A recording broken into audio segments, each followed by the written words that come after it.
Всем привет! Сегодня мы курочим камин, построенный каким-то печником другим. Разбираем его, потому что здесь много допущено ошибок. Вот так вот камин выглядит, пока мы его не раскурочили. Разбираем, потому что здесь внутри неправильно сделано все.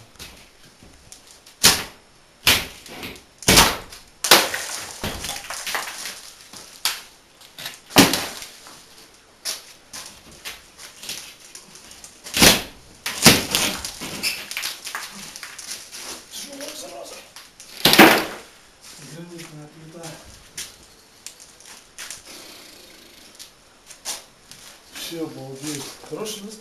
Внутренний лист его сушит, весь внутрь увело.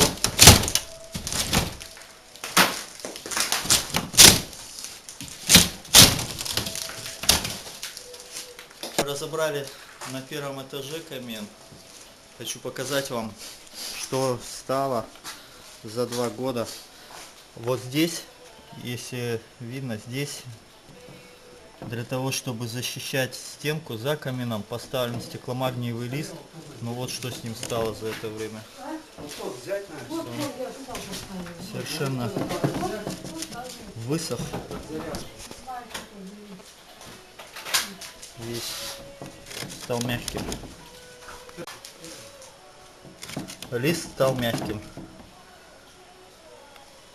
Весь болтается. Ладно, будем дальше разбирать, некогда писать.